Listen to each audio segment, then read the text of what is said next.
Tina Zaccardi Bakes. We are celebrating Carnivale. You love the math, right? So Carnivale is the same as Mardi Gras, and it's kind of that indulgent time right before we go into the Lenten fast, right? From Ash Wednesday all the way to Easter. So today we are making a typical Carnivale dessert called cenci, which is this delicious fried dough that's covered, and I mean covered, in powdered sugar. So we're going to get started. For those of you who don't know me, I am Tina Zaccardi. I am the winner of season 4 of the Great American Baking Show that you can watch on Hulu if you so choose. So the first thing we're going to do is we've got some all-purpose flour, a cup or 120 grams. And if you've been here before, you know that I like to weigh my ingredients. So much more accurate. You'll get so much more, your baking will be so much better.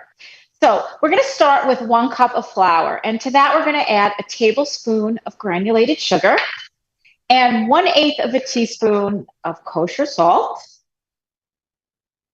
And kind of as much as the dry ingredients as we have. Now, there are several ways that you can flavor this. You can do some orange zest, but today we're going to use some vanilla extract, and that's going to go in with our eggs and our wine. Yes, there is wine in here. Not much, but enough. So we've got our all-purpose flour, our granulated sugar, and our salt, and to that we are adding a tablespoon of butter. And it can be either right out of the refrigerator, cut up into little pieces, or you can let it sit out at room temperature. Mine is kind of soft and we're able to squish it. And we're going to take our fingers and we're going to kind of massage it or work it into that flour. And we want to get this to the point where you really don't see any noticeable pieces of butter. We're just going to keep doing that with our fingers. And we can still see some big pieces. We want to just evenly distribute it and have it all massaged into the flour and the sugar. And we're just going to keep doing that. It might take a while. You know, be patient. It'll all turn out. If you're in your kitchen and you have a TV, turn it on. Makes the time go a lot faster. And we're just going to keep mixing this. And this is a really, really simple dough together. All you need is a bowl. You don't need a mixer. You don't need any special equipment, but your hands and your ingredients. Okay, that looks really good. I'm just going to wipe my hands off a little. So we're going to just kind of push this aside right now. And to this, we're going to add some wet ingredients. And our wet ingredients are 1 whole egg. Okay. And we're going to add a tablespoon of white wine. You can also add something like a sweet marsala. That's a little darker in color, so it might change the color, make your dough a little bit darker, but not to worry, it will not really affect the taste. Or you could add vodka or grappa. Any kind of liquor would be fine. And don't worry about serving these to the kids. The liquor kind of fries off when we cook these. You're really not going to get any effects of the liquor or the wine. And it's only a tablespoon for that whole amount of dough. So we're going to throw that in. And then since we're using vanilla, we are going to add it in with our wet ingredients. If you were to add maybe an orange or a lemon zest, you would do that with the dry ingredients, the flour and the sugar. And we're just going to take a fork and we're going to whisk this all together. Just blend it all together. And that looks good. You want to just kind of break that egg up. Okay, and we don't need our whisk anymore. We're going to make a little well in the center of the dry ingredients. And we're going to pour our egg mixture into here. Just about as simple as it gets. And then we're going to take the fork and we're just going to start mixing this. And we're going to want to get it to like a little bit of a shaggy dough before we start getting our hands in there. And we're going to mix it until the flour is pretty much all incorporated with the egg mixture. There we go. And this is really something you can do with the kids because I know they love to get their hands in the dough. and just get in there. And this takes a little bit of kneading, so this is great. They can't overwork this dough if they want to, help in the kitchen and start to, knead it together. And you can see that the flour is starting to be absorbed by the wet ingredients. I'm just going to use the fork just a little bit more to get that all mixed. Okay, so right now you've got kind of a little bit of a shaggy dough. And we're going to make sure we get all this off the fork because we don't want to lose any of that dough. And we're going to take our hand, and I like to use one hand. I like to keep one clean, get one dirty. And we're going to start kind of to squeeze it together because we want to make sure that all that flour is incorporated. We don't want to leave any of it in the bowl. We're just going to keep going, kind of a little bit of a kneading motion, pressing it on the bottom, getting that flour all incorporated. Okay. And we're going to just keep doing this until we don't see any more loose flour on the bottom of the bowl. It might be just a little bit sticky, but that's okay. This dough seems to feel exactly how I want it to be. It may look a little dry right now, but we are going to knead it a little, which will develop a little gluten, which will start to hydrate the flour. And we are just about there. Might be a little flour, and we're going to throw that right on the surface. So I'm going to show you this dough right here. You can see that it's still a little dry, and you can see the dry flour on it. So from here, we are going to start to knead it like you would bread dough. We're just going to pull a little from the top and then push it away from us and push it and push. And as we do this, the dough is going to start to become more hydrated. It's going to start to become smoother. It will be less dry. You can already see it starting to come together. Now, you have to knead this for about 5 to 6 minutes until it's really smooth. And then after that, you're going to wrap it in some plastic and you're going to leave it at room temperature for about 20 to 30 minutes so that the dough kind of relaxes and it's easier to work with. Okay, so you can see what the dough looks like here. It's a little bit on the rough side. Still see a few dry patches, but again, we need to knead this for another good 4 minutes. So I'm just going to clean off my counter right here, and I'm going to put this dough aside. I'm just going to rinse my hands off real quick. And I had some dough that I made about a half hour before I joined you today. That's about how long it needs to sit. About 30 minutes should be fine. And we have it right here.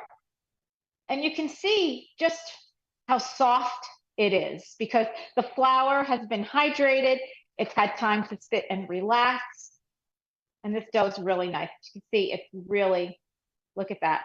Very easy to work with, very soft, very, very smooth. So we're going to take this and we are going to, need a few things here. We're going to cut it into 4 pieces and we're going to work with 1 piece at a time. And while we're working with that 1 piece, I like to keep the rest of it wrapped so that it doesn't dry out. And we're going to set this aside. So we're going to roll this really, really thin because that's what gives you that beautiful crispiness of this fried dough. And the word chenchi loosely means rags because what people used to do is take little bits of leftover dough that kind of look like little rags, like ripped rags, and use those to fry. And I'm going to show you in a little bit what they look like when they're finished. But we've got a little piece of dough here that I've kind of flattened out. And I'm just going to put a little flour on my surface and just kind of give it a light flour on each side, because what we're going to do now is we're going to put it in a pasta roller. And we want to make sure that it doesn't stick in there. So I have my roller set at the thickest setting. Now, of course, you can use a rolling pin, but it's really hard to get it as thin as you need it to be. I like to use the pasta roller. So I've got a piece of dough and I flattened it out, and we're going to roll it once through the thickest setting. Okay, if everybody can see that. Okay, and then I'm going to take it, I'm just going to fold it in half, and I'm going to run it through again. And if at any time it starts to feel a little sticky, just add a tiny bit of flour like I'm doing, just kind of dust a little bit on there. Now I'm going to run it through one more time at this setting. And then I'm going to start to make the opening smaller. So we gradually get the dough thinner, because if we were to put this all the way to the thinnest right away, it would be a big mess. So, and every time we run it through, the dough is going to get a little wider and a little bit longer. And if we want to kind of even this up, we could even fold it again so that we have a nice rectangle. And we're going to, let's run that through again.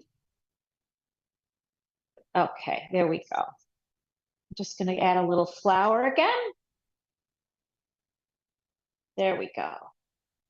Now I'm going to go down another notch and run it through. You can see it's starting to get longer and wider. And one more, we have 3 more to go. I'm going to run it through again. There we go.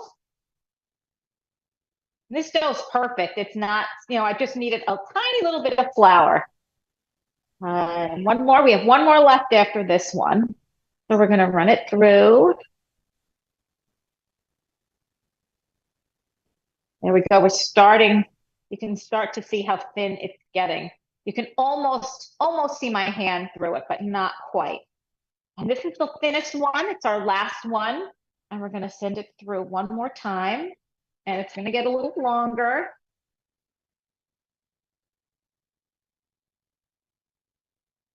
Okay. You can see, you can probably start to see my hand through the dough. I'm going to show you right here. See how thin that is? That's what you want. You want it that thin. Okay. So from here, we've got our dough. And we're going to take, you can use a pizza roller, you can use a pastry roller. I like this pastry roller because it's got little ridges on it and makes them look really pretty on the edge. I'm going to kind of even this out. And get rid of those. And when you're done with the scraps at the end, you could kind of push those together and roll it through the machine again. So now I have a nice piece, and we're going to cut pieces about 1.5 inches each. And it doesn't have to be exact. Just go like this. And then we're going to make another slit in the center of these pieces, and we're going to kind of do a loopy thing going on. I'm going to show you. Kind of gives it a little twist. So we're going to take one of these. I'm going to do one in the middle. So we're going to cut a slit right in the middle. We don't want it to go to the ends. We just want it to be in the middle, and I'll show you. See how it's kind of open right there? We're going to take one end, and we're going to pass it through to the other side so you can see how this is twisted now. That's what we want it to look like. And I'm going to put these on this tray, and I'm going to get a few more ready to fry. Again, we're going to cut our slits. There we go. Again, this is such a great project for the kids because it's all fun stuff that they can do up into the frying in the oil, which sometimes can be a little dangerous. So you let them work up until then, and you fry them, and then they get to eat them. Okay, so again, you see how I did that? Take our piece, open it up, and just thread it through. And we have our little twists. And I'm going to show you all of them after I do all the twists. And then when you're finished with these, you could just cover these with kind of a piece of plastic and then get onto your other pieces of dough just so those don't dry out. And then you'll have them all done, and then you can just fry them all at the same time. You don't have to fry a batch and then wait until the other ones are done.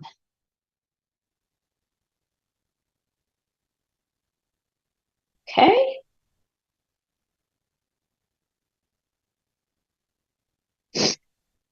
All right. Okay, these got stuck a little, but that's okay. If they're longer, it's not a big deal. Pull them off nice and easy. And again, thread them through. And this is what we have. You can see they're all ready to fry like that. Don't they look great? So I have been heating up my oil since before we started because we wanted to make sure that it was at the right temperature, and it is. So we want it to be around 360, 365 degrees. I wouldn't let it go farther than 370, and I wouldn't fry anything below 360. What happens is if the oil is too cool, you're going to end up with the dough really absorbing a lot of that oil, and they'll get greasy. But if it's too high, they'll burn too quickly. So I've got my oil that's been heating up. There we go. And I have a thermometer on here. And right now it's registering about 368. So we're good. We're right there because it's okay that it's a little higher than 365 because when we add the dough to it, it's going to bring the temperature of the oil down. So what we want to do is after we fry each batch, we want to make sure that the oil is back to the temperature we need it. So you might have to wait just a little bit. So we are done with all this. And I have a pan right here. And we have a half sheet pan on MARKET.live too. It's a great all-purpose size to have. You can do cookies in it. You can do jelly rolls. I'm just use this today to put our finished dough on it. So I have some paper toweling that I am going to, when I take them out, put them on the paper toweling to drain that oil. So we're going to get frying. So I'm going to take about 3 of these and throw them in the oil, and you'll see almost immediately they start to puff up and bubble up. Look at that. See, right? Immediately. And we're getting these beautiful little bubbles in here, and they kind of remind you of the cannoli shell, right? And we're going to let these go for about a minute or two on each side until they're nice and golden brown. Let's see the other side. See, they're starting to get brown already. Look at that. We're going to turn these. And they really don't take very long. Oh, they look so good. I can't wait because we're going to douse these with powdered sugar, and it's just going to be the best. So good. All right. As you can see, these are pretty much done.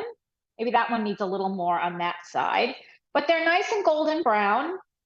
And we're going to just take these out, kind of shake them a little to get the oil off, and then we're going to put them right on the paper towel to drain. Okay.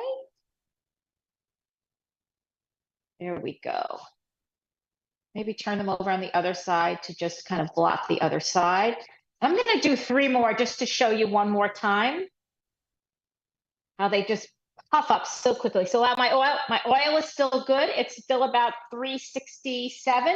So we are in the range. There we go. Again, look at them. Immediately, they just puff right up. So good. So if you're not a big fan of powdered sugar, you want something different. My grandmother used to warm up some honey and drizzle it on top. And then on top of the honey, so it sticks, sprinkle some ground toasted walnut. So that's another option that you can also do. So let's see. Yeah, maybe a little bit, like I said, about a minute or 2 on each side. Go. We're going to turn that over. And there we go. You can see how they're getting nice and brown, but they're not burning. There's just the perfect temperature for this. And most things you fry are kind of in that range too. Donuts, sometimes donuts might be a little lower because they are a little thicker, so they need to go a little longer. You don't want to burn the outside and have the inside. But these are so thin and crispy that having the oil right there between 360 and 365 is perfect. So we're going to take these off of the paper toweling, and then we're going to put these on. Again, we're going to just shake some of that oil off. And I have about 1.5 inches in this. I used a pan that's a lot shallower than I normally would, just because I wanted to be able to see how they're frying up. So there we go. So I'm going to just push this out of the side. I'm going to turn this off. So once you've fried everything, wait till they come to room temperature. If you're not ready to serve them, and you can hold these overnight, once they're perfectly cool, put them in an airtight container, and then right before you serve them, and here is what we have. Okay, and I'm going to show you one of them. As you can look at that. They're so crispy, and they've got those little bubbles on them. Oh, they're so good. I'm going to break one in half, show you how crispy they are. I don't know if everybody heard that, but that is really crispy. So like I said, I'm going to take some powdered sugar. And right before you serve them, so I have them all on the plate, but what you can do is you can put one single layer and make sure that they all get covered with the powdered sugar. And I just take a little mini kind of strainer here with the powdered sugar, and we're just going to dust all of these. So good. So I would advise putting the powdered sugar on right before you plan on serving them. Oh, look at these. So good. Okay. So we've got our powdered sugar on, and here they are. Look at this. Look at how beautiful that is. I'm going to take a bite. So good. It's kind of like the Italian version of sort of like beignets, fried with all that powdered sugar on, just making a mess everywhere. So good. So this is a really easy recipe, as you can see, and you can make it just instead of, other than the 30 minutes resting time, this is a pretty quick dough to go through and to fry. And they're so delicious, and they're so easy. I really hope you give them a try. The recipe we've shown a couple of times on the live. You can also find it on my website, tinazaccardi.com. And I hope everybody has a great week. And you come back on Monday, because on Monday I'm going to show you something that you can serve for that big game that's coming up in a couple of weekends. So have a great week, everybody, and I'll see you next Monday.